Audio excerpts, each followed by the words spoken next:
একবার একটি হারাসা নামক সাপ কান্না করে মুসা নবীকে বলছে, হে নবী, আপনি একটু আল্লাহ তাআলার কাছে দোয়া করুন যাতে আমি আখির নবীর কাছে ক্ষমা না চাওয়া পর্যন্ত আমার হায়াত যেন বৃদ্ধি করে দেওয়া হয়। তখন হযরত মুসা আলাইহিস সালাম আল্লাহর কাছে কান্নাকাটি করে বলছে, হে আল্লাহ, আখির নবী আসবে তো সবার শেষে, সে আসছে তো অনেক দেরি, আমার হারাসা সাপ এই অবস্থায় কিভাবে থাকবে? হে আল্লাহ, তার হায়াত বৃদ্ধি করে দাও। তখন আল্লাহ তাআলা গায়েবী আওয়াজের মাধ্যমে মুসা নবীকে জানিয়ে দিলেন, হে মুসা, আমি তোমার দোয়া কবুল করে দিলাম, হার্সের হায়াত বাড়িয়ে দিলাম। একটি সময় গিয়ে এই সাপটি মদিনা থেকে মক্কা যাওয়ার জন্য রওনা দিল। বিশ্বনবী হযরত মুহাম্মদ সাল্লাল্লাহু আলাইহি সাল্লাম মক্কাতে কান্না করছে, আর এই সাপটি মদিনাতে কান্না করেই চলেছে। আর এই সাপটি দীর্ঘ ৫ মাস পর্যন্ত বুকের ওপর ভর করে আবু জাহেলের বাড়ির সামনে গিয়ে ক্লান্ত অবস্থায় দাঁড়িয়ে গেল, এবং ক্লান্ত হওয়ার কারণে সেই সাপটি সেখানেই ঘুমিয়ে পড়ল। সকালবেলা আবু জাহেল ঘর থেকে বেরিয়ে দেখলো তার বাড়ির সামনে একটি সাপ। আবু জাহেল তখন হাতে একটি লাঠি নিয়ে সাপটির গায়ে আঘাত করতে লাগলো। তখন সাপটি কান্না করছে আর বলছে, হে আবু জাহেল, তুমি আমাকে মারিও না, আমি সাপ নই, আমি একজন মানুষ। সাপের মুখে মানুষের মতো কথা শুনে আবু জাহেল অবাক হয়ে গেল।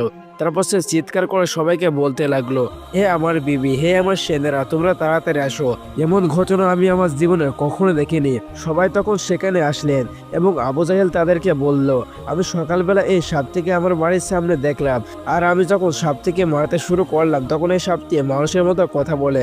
বেঈমান আবু জাহেল তখন সাপটির গায়ে আবার আঘাত করতে শুরু করলো।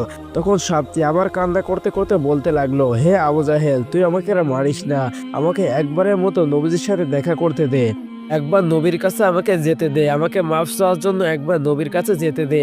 একবার যদি নবীজি আমাকে মাফ করে দেয় তারপর তো যত মন চায় আমাকে মারিস, আমি তোকে বাধা দেব না, আমার জীবনটা নষ্ট করিস না, একটু আমাকে মাফ চাইতে দে, একটু আমাকে যেতে দে। তখন আবু জাহেল তার সেনাদের বলল, তাড়াতাড়ি সাপটার গায়ে শেকল পরিয়ে দে। তারপর সাপটির গায়ে শেকল পরিয়ে মারতে লাগলো। আবার সাপটি কান্না করে আর বলে, আমাকে যতক্ষণ মারবি তুই মার, কিন্তু আমাকে নবীর কাছে একটা বারের জন্য হলেও যেতে দে। আবু জাহেল তখন তার বিবিকে বলল, বিবি, এই সাপের মুখে শুধু তো মুহাম্মদের নাম আসছে, আমার মনে হয় এই সাপটি মুহাম্মদের জন্য পাগল, এই সাপটিকে তো ছাড়া যাবে না। এইভাবে সাপটিকে বেঁধে রেখে সারাদিন মারলো। তখন সাপটি আবার কান্না করছে আর বলছে, ও আবু জাহেল, তুই বুঝলি না রে, আমি যদি আখির নবীর কাছে যেতে না পারি তাহলে তো আমার জীবনটা ধন্য হবে না রে, আমি তো মাপ চাইতে পারবো না, তাহলে তো আমি জান্নাতে যেতে পারবো না, তাহলে তো আমাকে জাহান্নামে যেতে হবে। তুই আমাকে একটা বারের জন্য হলেও হযরত মুহাম্মদ সাল্লাল্লাহু আলাইহি সাল্লামের কাছে যেতে দে, নবী যদি আমাকে একবার মাফ করে দেয় তারপর তো যত খুশি আমাকে মারিস। তখন বেঈমান আবু জাহেল বলছে, তুই কথা বলিস না, তোকে তো মুহাম্মদ পাঠিয়েছে, কারণ বর্তমানে তার সাথে আমার ঝামেলা চলছে, তাই তোকে পাঠিয়েছে আমার ক্ষতি করার জন্য। সারাদিন সারা রাত সাপটিকে মারার পরে পরের দিন সকালবেলা আবার সাপটিকে মারতে শুরু করলো। তখন সাপটি বলতে লাগলো, হে আবু জাহেল, তুমি আমাকে মারছো কেন সেটা আমি বুঝতে পেরেছি, আখির নবীর সাথে বিয়াদবির কারণে আজ আমার এই শাস্তি হচ্ছে। ও আবু জাহেল, আমি তোমাকে কথা দিলাম, তোমার যত মন চায় তুমি আমাকে মারিও, কিন্তু আমাকে একটা বারের জন্য হলেও আখির নবীর সাথে দেখা করার সুযোগ করে দাও। হে আবু জাহেল, আমি যদি নবীর কাছে গিয়ে নবীর পায়ে একটি চুমু দিতে পারি, আমাকে যদি আখির নবী মাফ করে দেয় তাহলে আলহামদুলিল্লাহ, আর যদি মাফ না করে তারপরে আমি তোর কাছে আসবো, তোকে আমি কথা দিলাম। আবু জাহেল নবীর কথা শোনার পর আরো অনেক বেশি ক্ষেপে গেল। তখন আবু জাহেল তার বিবিকে বলল, হে আমার বিবি, আমার ঘর থেকে লোহা চাবুকটা নিয়ে আসো। তখন সাপ থেকে আবু জাহেল চাবুক দিয়ে মারতে মারতে সাপটির লেজের এক অংশ কেটে ফেললো। এরপর আবু জাহেল তার বিবিকে আবারও বলল, হে আমার বিবি, তুমি আমার ঘর থেকে লবণ নিয়ে এসো, এই সাপটি মুহাম্মদের সাপ, এই সাপটি মুহাম্মদের জাদুর সাপ, এটিকে তো মেরে ফেলতে হবে। তখন লবণ এনে সাপটির গায়ে দিতে লাগলো। তখন সাপটি ছটফট করতে করতে বলতে লাগলো, হে আবু জাহেল, তুমি আমার শরীরটাকে কেটে ফেলছো, তুমি আমার গায়ে লবণ দিয়ে দিয়েছো, আমি সহ্য করতে পারছি না, তবু এই রক্তমাখা শরীর নিয়ে আমি একবার নবীর কাছে একবার যেতে দাও, আমাকে ক্ষমা চাইতেই হবে, আমি তোমাকে কথা দিলাম, আমি তোমার কাছে আবারও ফিরে আসবো। আবু জাহেল সাপটার কোনো কথা মানলো না, তারপর আবারও মারতে লাগলো। তখন সাপটি আল্লাহকে বলতে লাগলো, আমি বুঝে গেছি এই বেঈমান আবু জাহেল আমাকে মারবে, আমাকে ছাড়বে না, আমি যদি নবীর কাছে না যেতে পারি তাহলে আমার জীবনটা ধন্য হবে না, আমার জীবনটা নষ্ট হয়ে যাবে, আমাকে আখিরে নবীর কাছে গিয়ে ক্ষমা চাওয়ার সুযোগ করে দাও, না হলে পরকালে গিয়ে আমি জাহান্নামের আগুন সইতে পারবো না। হে আল্লাহ, তুমি যত শাস্তি দেওয়া সব আমাকে দুনিয়াতেই দাও। অতঃপর একটি সময় গিয়ে সাপটি মারা গেল। তখন আবু জাহেল তার বিবিকে বলছে, এটা মুহাম্মদের সাপ, এটা মুহাম্মদের জাদু সাপ, এটা আবার জীবিত হয়ে যেতে পারে, তাই এটিকে আগুনে পোড়াতে হবে। এটিকে আগুনে পুড়িয়ে দিলে তাহলে এটি আর বাঁচতে পারবে না। অতঃপর সাপটিকে আগুনে পোড়াতে লাগলো।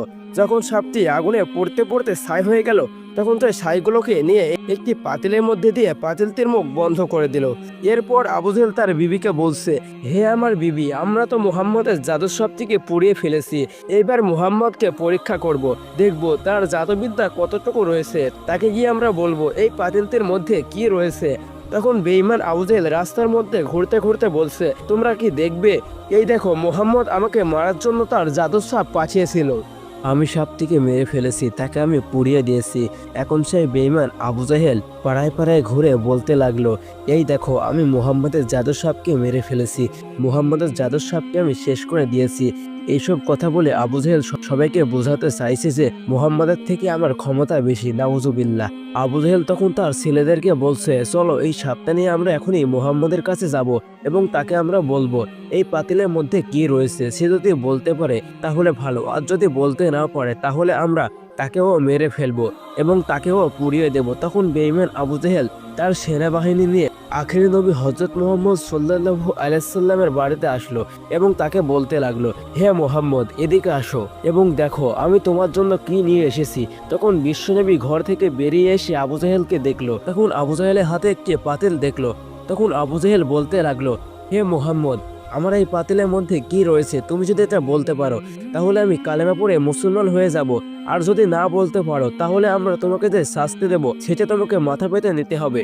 তখন বিশ্বনবী বলল, আমি যদি বলি এই পাতিলের ভিতর কি রয়েছে তাহলে কি তুমি কালেমা পড়ে মুসলমান হবে?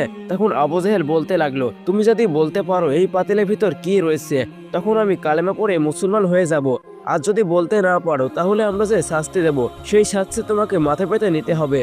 তখন বিশ্বনবী বলল, হে আবু জেহেল, তোমার পাতিলের ভিতর কি রয়েছে সেটা আমি না বলে যদি পাতিলের মধ্যে কি রয়েছে সেই জিনিসটা যদি বলে তাহলে কি হবে? আবু জেহেল বলতে লাগলো, তাহলে তো অনেক ভালো হবে, ঘটনা তো আরো অনেক বেশি পরিষ্কার হয়ে যাবে। যদি এই পাতিলের ভিতর কি রয়েছে সে যদি নিজেই বলতে পারে তাহলে তো কোনো সমস্যা হবে না, আর আমি কালেমা পড়ে মুসলমান হয়ে যাব। আর যদি পাতিলের মধ্যে কি রয়েছে সেটা যদি নিজে কথা না বলতে পারে তাহলে আমরা যে শাস্তি দেব সেটা তোমাকে মাথা পেতে নিতে হবে। বিশ্বনবী তখন বলল, ঠিক আছে, তোমার চ্যালেঞ্জ আমি গ্রহণ করলাম। পাতিলের মধ্যে কি রয়েছে সেটা যদি কথা বলতে না পারে তখন তোমরা যে শাস্তি দেবে আমি সেই শাস্তি মাথা পেতে নেব। অতঃপর আবু জেহেল সবাইকে বলছে, হে মহল্লাবাসীরা, তোমরা সবাই শোনো, মুহাম্মদ বলছে এই পাতিলের মধ্যে কি রয়েছে সেটা নিজে মুখে কথা বলবে, আর যদি না পারে তাহলে আমরা মুহাম্মদকে যে শাস্তি দেব সেটা মুহাম্মদ মাথা পেতে নেবে। তাই তোমরা সবাই সাক্ষী থেকো। তখন বিশ্বনবী এবং আবু জাহেলের লোকরা সবাই মিলে একটি বড় মাঠের ভিতরে জড়ো হলো। তখন চারিদিকে শুধু মানুষ আর মানুষ রয়েছে, আর মাঠের মাঝখানে বিশ্বনবী এবং আবু জাহেল রয়েছে। তখন বিশ্বনবী হযরত মুহাম্মদ সাল্লাল্লাহু আলাইহি সাল্লাম তখন পাতিলের দিকে তাকিয়ে তার শাহাদাত আঙুলটা দিয়ে ইশারা করে বলতে লাগলো, কে তুমি, কে তুমি? আল্লাহর হুকুমে কথা বলো। তখন আল্লাহ তাআলা জিবরাইল আলাইহিস সালামকে ডেকে বলছে, হে জিবরাইল, তুমি দেখো আমার বন্ধু সে পাতিলের দিকে ইশারা করছে। আমার বন্ধু যখন আবার পাতিলের দিকে তাকাবে তখন তুমি সাপটাকে আবার জীবিত করে দেবে। তখন হযরত জিবরাইল আলাইহিস সালাম আল্লাহর হুকুমে সাপটিকে জীবিত করলেন। তখন বিশ্বনবী যখন শাহাদাত আঙুলটা পাতিলের দিকে তাকিয়ে বলছে, কে তুমি? আল্লাহর হুকুমে কথা বলো। এবার সাপটি বলতে লাগলো, নবী গো, আমি হলাম মুসা আলাইহিস সালামের উম্মত, আমার নাম হচ্ছে হারেসা। হে নবী, আমি মদিনা থেকে বুকের ওপর ভর করে আস্তে আস্তে 6 মাস পর্যন্ত হাঁটার কারণে আমি ক্লান্ত হয়ে গিয়েছিলাম। তখন আমি এই বেঈমানের বাড়ির সামনে একটু ঘুমিয়ে পড়েছিলাম। এই বেঈমান সকালে আমাকে দেখার পর আমাকে বেঁধে অনেক মেরেছে। আমি অনেক বুঝেছিলাম আপনার কাছে আসার জন্য, যেন একটু আমাকে সুযোগ করে দেয়, কিন্তু দেয়নি। এই বেঈমান আমার কোনো কথা শুনেনি। এই বেঈমান আমাকে শেকল দিয়ে বেঁধে রেখেছিল, আমাকে মেরে ফেলেছে। একটি সময় সে আমাকে আগুন দিয়ে জ্বালিয়ে ছাই করে ফেলে এবং সেই ছাইগুলো এই পাতিলের মধ্যে রেখেছে। তখন বিশ্বনবী আবু জাহেলের দিকে তাকিয়ে বলল, তুমি কি দেখেছো? তোমার পাতিলের ভিতর কি রয়েছে? তখন আবু জাহেল তার হাত থেকে পাতিলটি ফেলে দিল। তখন সাপটি ওই পাতিলের মধ্যে থেকে বের হয়ে আসলো। তখন সাপটি আবু জাহেলকে মারার জন্য আবু জাহেলের দিকে ছুটে যেতে লাগলো। তখন আবু জাহেল বিশ্বনবীকে বলতে লাগলো, তাড়াতাড়ি তোমার সাপকে থামাও। তখন বিশ্বনবী সাপটিকে বলল, হে সাপ, তুমি থামো। তখন সাপটি নবীজিকে বলল, নবী গো, আমি আপনার নাম করার কারণে আজকে আমি অপরাধী হয়ে গেছি।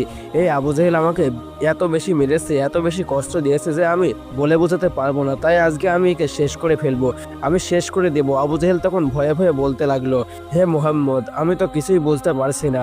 আমার মনে হয় তোমার সাপ আমাকে মেরে ফেলবে। এই বলে আবু জেহেল আবার দৌড়াতে লাগলো। তখন সাপটি আবার আবু জেহেলের পিছু যেতে লাগলো। তখন বিশ্বনবী সাপটিকে আবারও বলতে লাগলো, হে হারিসা, তুমি ওকে ছেড়ে দাও। নবীজির কথা শুনে সাপটি একবার সামনের দিকে তাকায়, আরেকবার পিছনের দিকে তাকায়। তখন বিশ্বনবী বলতে লাগলো, হে হারিসা, তুমি তো আমার কাছে মাফ চাওয়ার জন্য এতদিন কষ্ট করছো, যাও আমি তোমাকে মাফ করে দিলাম। তখন হারিসা সাপটি কান্না করতে করতে বলতে লাগলো, নবী গো, আপনি আমাকে মাফ করে দিয়েছেন, আমার জীবনটা ধন্য হয়ে গেছে। এই বলে হারিসা পচা পানির দিকে রওনা করলো। হারিসা সাপটি যাচ্ছে আর বারবার পিছনের দিকে তাকাচ্ছে। তখন বিশ্বনবী চাচা আবু জাহেলকে ডেকে বলল, চাচা, তুমি আর মানুষ হবে না। নবীর কথা শুনে আবু জাহেল মাথা নিচু করে ওখানে দাঁড়িয়ে রইল। এরপর বিশ্বনবী হারিসা সাপটিকে বলল, তুমি কি মানুষ হতে চাও? সাপটি তখন বলল, নবী গো, আপনি আমাকে মাফ করে দিয়েছেন, এতে আমার জীবন ধন্য হয়ে গেছে। এখন আপনি যদি আমাকে আবার মানুষ বানিয়ে দেন, তাহলে এর থেকে ভালো লাগার খবর আমার জীবনের হতে পারে না। বিশ্বনবী তখন আল্লাহর দরবারে দোয়া করলো, হে আল্লাহ, তুমি আমার হারিসা সাপকে মানুষ বানিয়ে দাও। তখন আল্লাহ রব্বুল আলামিন নবীজির দোয়া কবুল করে নিলেন। হারিসা সাপটি মানুষ হয়ে গেল। কিতাবের মধ্যে বলা রয়েছে, হারিসা মানুষ হওয়ার পরে তার বাকি জীবনটা নবীজির খেদমতে কাটিয়ে দিয়েছিল।